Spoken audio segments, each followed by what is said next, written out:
dalam membangunkan sistem, planning ataupun perancangan adalah satu perkara yang sangat penting.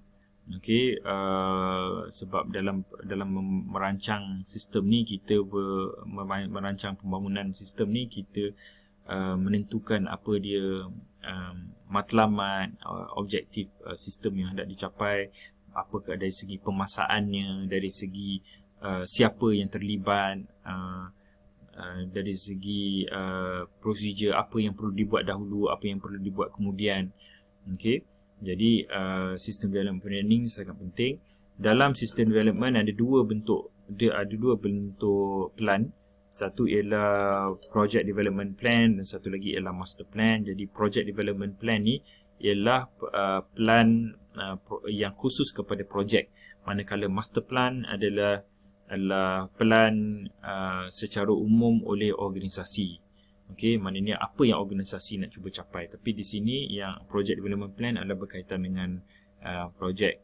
Okey, dan dia project development plan ni dibangunkan oleh project team itu sendiri, yang mengenal pasti apakah keperluan orang, keperluan perkakasan, perisian dan berapa sumber kewangan yang diperlukan.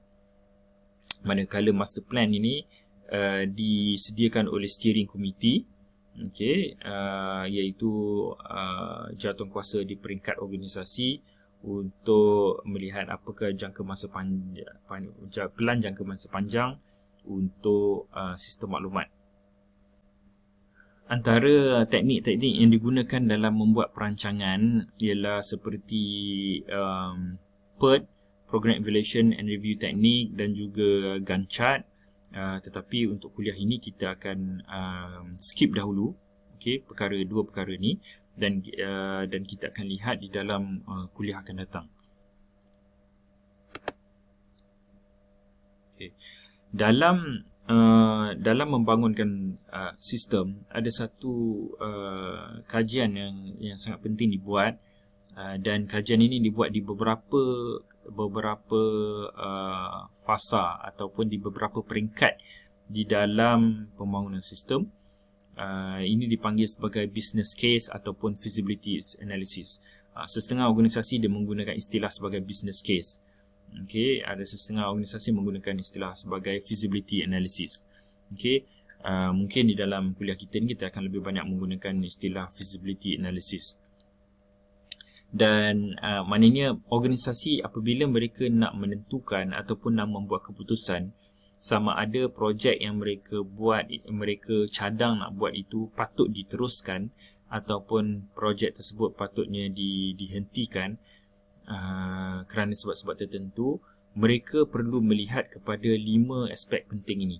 Okey, 5 aspek penting ini yang juga kita boleh short form sebagai TELOS. TELOS. Okey, TELOS. Okay, jadi yang pertama ni, aspek pertama yang perlu dilihat ialah aspek ekonomi. Adakah manfaat yang diperolehi daripada sistem baru ini akan justify the cost, ataupun adakah berbaloi lah, okay, berbaloi dari segi ekonominya. Adakah manfaatnya yang diperolehi daripada penggunaan sistem ini berbaloi jika dibandingkan dengan kos yang perlu dibelanjakan untuk melaksanakan projek ini. Okay, cost dari segi time, dari segi resources lah. Okay, maknanya kita dapat tak? Okay, berbaloi tak? Kedua ialah technical feasibility. Technical feasibility, adakah kita boleh menggunakan teknologi sedia ada? Okay, benda ni boleh dibuat ataupun tidak boleh dibuat.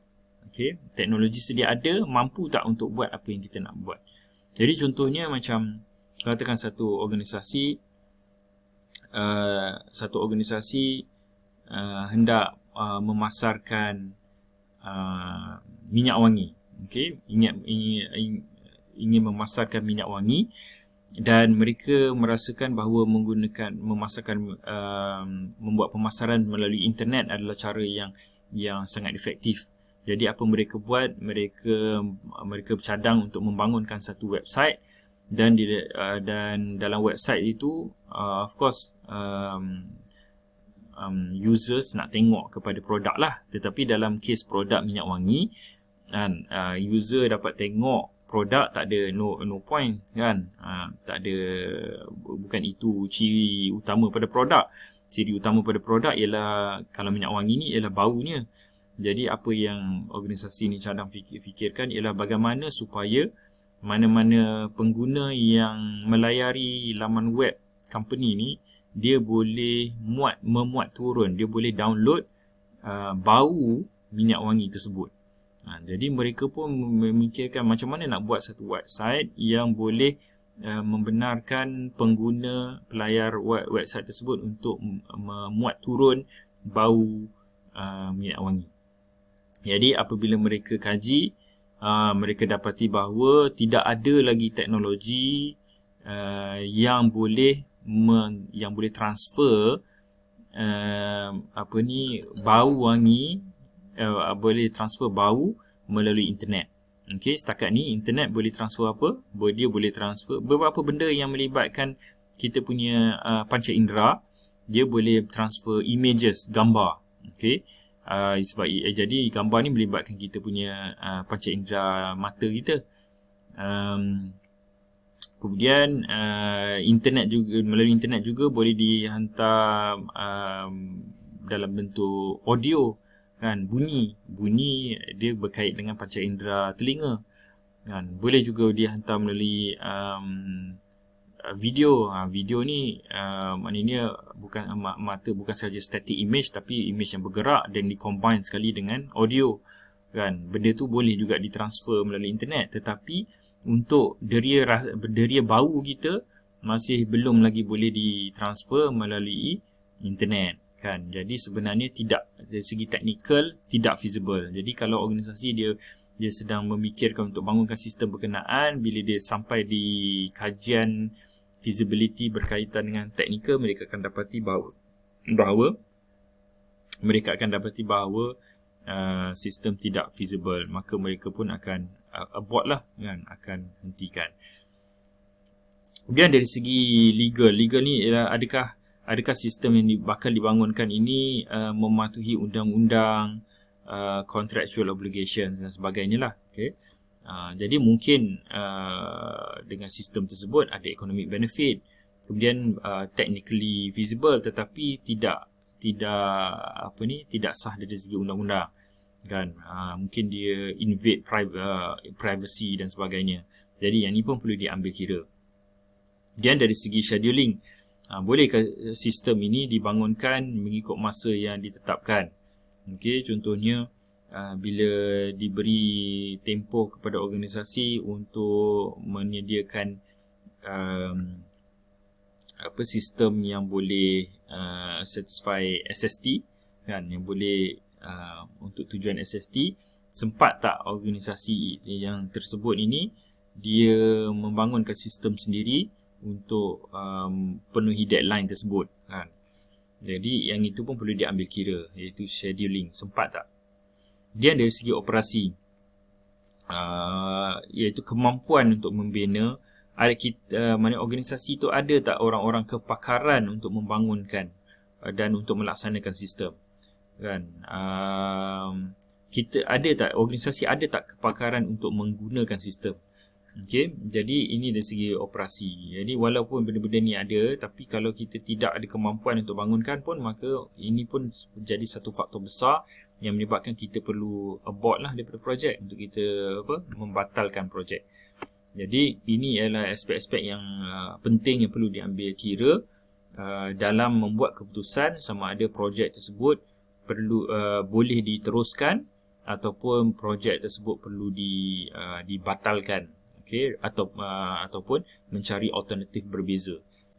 Okey, bila disebutkan tentang economic feasibility tadi, salah satu daripada ni adalah economic feasibility.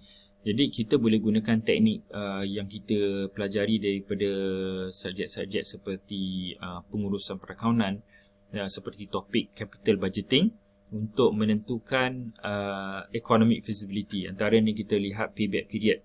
berapa tahun yang perlu diambil sebelum organisasi boleh mendapat manfaat net saving daripada pelaburan yang dibuat atas sistem baru tersebut. Boleh gunakan payback period, boleh gunakan net present value, untuk mengambil kira discounted rate of return, ataupun discounted rate of time value of money. Kemudian boleh gunakan juga internal rate of return. Jadi ini antara teknik-teknik yang boleh digunakan daripada MA, Management Accounting, yang boleh digunakan untuk menentukan atau mengukur economic feasibility satu-satu projek.